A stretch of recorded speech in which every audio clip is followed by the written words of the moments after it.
নমস্কার, সুপ্রভাত সবাইকে। আমি নীতা, আপনাদের সঙ্গে আরও একবার।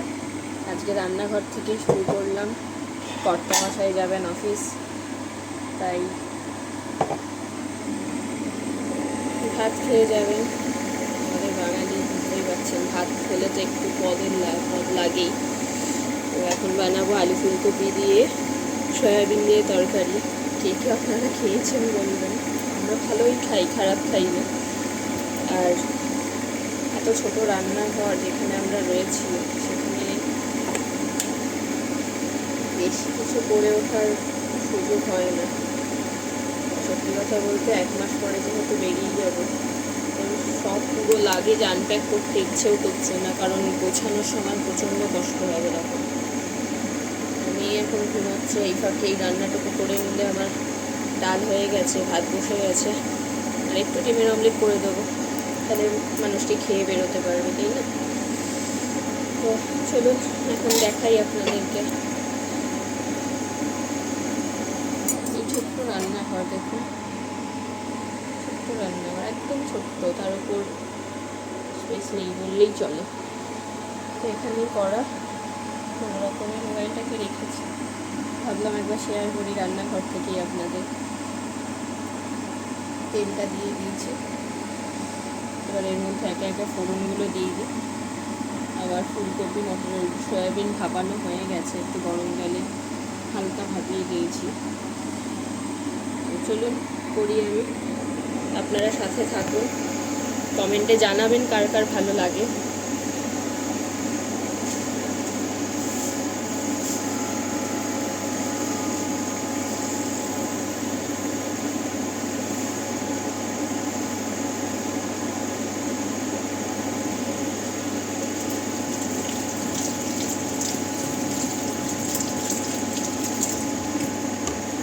তো আগে আমি তেজপাতা দিয়ে দিলাম, তারপরে একে একে একটু পেঁয়াজ,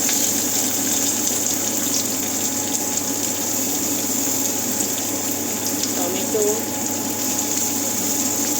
রসুন,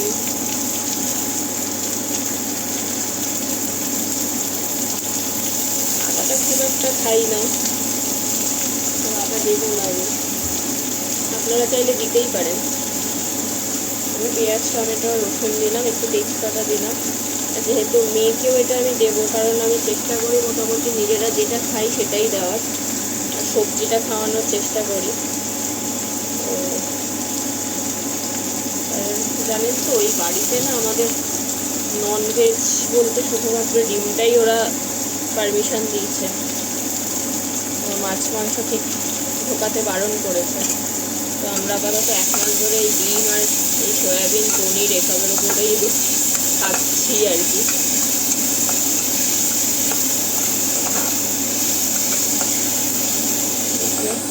দিয়ে দিয়েছি এক এক করে, চাইলে আপনারা ঠিক করে দেখতে পাচ্ছেন কিনা।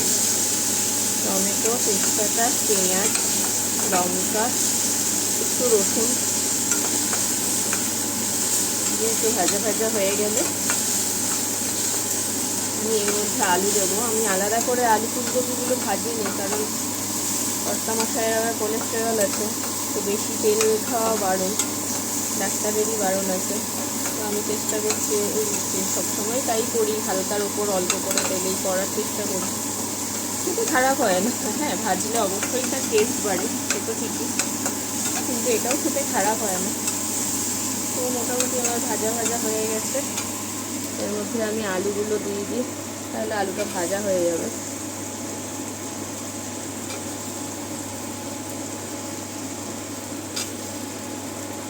এগুলো ঝাল না হলে খুব একটা ভালো লাগে না, কিন্তু আমার সেই উপায় নেই, কারণ মেয়ে এত ছোটো, দেখে এত ইচ্ছে করে করা যায় না। তো আমরা ওই মোটামুটি ঝাল খাই,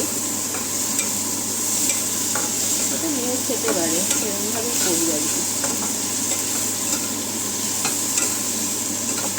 আলুগুলো দিয়ে দিলাম, এখানে আবার ভাতও বসিয়েছি কুকারে, সিটি দিলে বড্ড মারভাত মারভাত মনে হয়, তাই আমি এভাবে করে ভাতটাকে ছাড়িয়ে ফেলি। 9টায় বেরোবে, হয়ে যাবে আশা করি। একটা দেরি হবে না।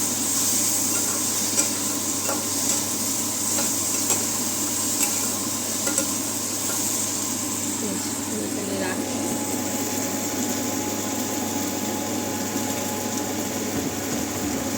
ফুলকপি আর সয়াবিনগুলো দিয়ে দিলাম।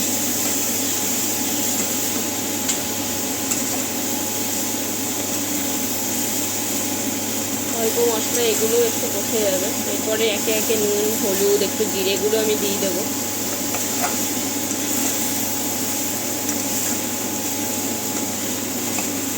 সয়াবিনটা না মেয়েও খেতে ভালোবাসে, তো ভাবলাম আলু ফুলকপির মধ্যে কটা সয়াবিন যদি ফেলে দিই খাওয়াটাও হয়ে যাবে। মেয়ে খেতেও ভালোবাসে, মেয়ে একটু খাই দিলে হবে না, আমরাও ভালোবাসি, খারাপ লাগে না, ভালোই লাগে খেতে। এখানে ওই পদে পদে করা সম্ভব হচ্ছে না একা হাতে সব কিছু, তো মেয়েকেও তুললে মেয়েও কখন উঠে যাবে ঠিক নেই। তো ডালটা করা হয়ে গেছে, আর এটা একটুখানি করে রাখছি, আর একটু ডিম ভেজে নেবো ব্যাস। যতক্ষণ না নিজের জায়গায় যাচ্ছে ততক্ষণ না সেভাবে হয়ে উঠছে না। পৌষ মাস পড়ে গেছে, পিঠে পুলি চারিদিকে চলছে, জানি আমাদের ইন্ডিয়ায় তো হবেই, আমাদের বেঙ্গল তো কোনো কথাই নেই। মোটামুটি ঘরে ঘরেই পিঠে পার্বণ শুরু। তো আমার এখনো এখানে আমি আসার আগে করে এসেছি যদিও একবার, এখানে এখনো করে উঠতে পারিনি। ঠিক আছে, পৌষ মাসে না হোক মাঘ মাসে, শীতকাল তো থাকবে, অসুবিধা হবে না। একটু হলুদ দিয়ে দিলাম, নুন দিয়ে দিলাম,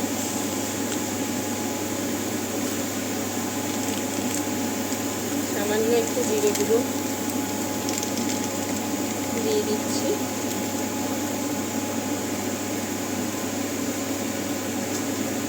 অল্প করে আমি কাশ্মীরি রেড চিলি পাউডারটা জাস্ট অল্প দেবো, কারণ মেয়েও খায়, জানি এসব খাওয়ানো খুব একটা ভালো নয়, সামান্য দিলাম।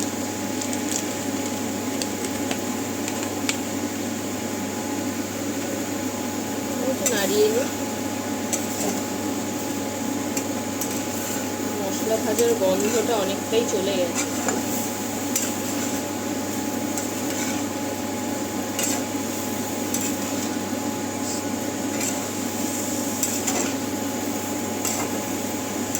চেষ্টা করেছি সাথে টুকটাক বাসন আনার, কিন্তু সত্যি কথা বলতে এত কিছু টানা যায় না, লাগেজ প্রচুর হয়ে গেছিলো, সাথে বাচ্চা থাকলে যা হয়।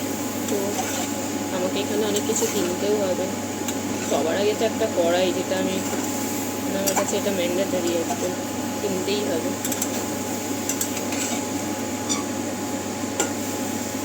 এই আর কি, ভাবলাম রান্নাঘর থেকেই শেয়ার করি। কেমন আছেন সবাই? আশা করি সবাই ভালো আছেন। একটা ছোট্ট ছোট্ট করে ভিডিও দেওয়ার চেষ্টা করছি, নতুন শুরু করেছি, পাশে থাকবেন, সাথে থাকবেন, তাহলে আশা করি দিতে পারবো। আর ভালো লাগলে একটু লাইক, কমেন্ট, সাবস্ক্রাইব করবেন আপনারা। আপনাদের একটা লাইক হলে, কমেন্ট হলে আমার উৎসাহটা আরও বাড়বে, দেখে মনে হবে যে না করতে পারছি। আর অবশ্যই ভুল কিছু হলে জানাবেন, সবে শুরু করেছি তো। আমার কোনো কথায় যদি কারো মনে হয় যে কিছু ভুল বললাম, আমাকে কিন্তু অবশ্যই ধরিয়ে দেবেন।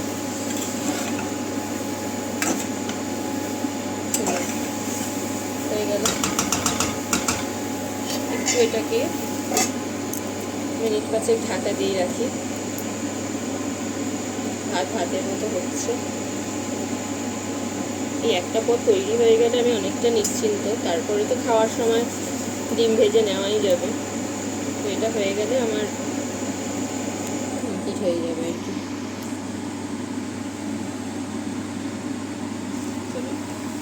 এই কালার নাড়িয়ে নিয়ে এর মধ্যে একটুখানি জল অ্যাড করব, অ্যাড করে ঢাকা দিয়ে রেখে দেবো, তাহলে সেদ্ধও হয়ে যাবে। আর ফুলকপি, মটর, সয়াবিন তো ভাপানোই আছে, এটা না একটু মাখা মাখা করবো, কারণ মেয়ের জন্য ডাল রেখেছি, অসুবিধে হবে না। আমার তো মাখা মাখাই ভালো লাগে। কেমন হয়েছে জানাবেন। কালারটা খারাপ আসেনি, ভালোই এসছে। ঠিক আছে, আমি এটায় জল দিই। এখানেই শেষ করলাম। সকলের ভালো থাকবেন, সুস্থ থাকবেন। নমস্কার।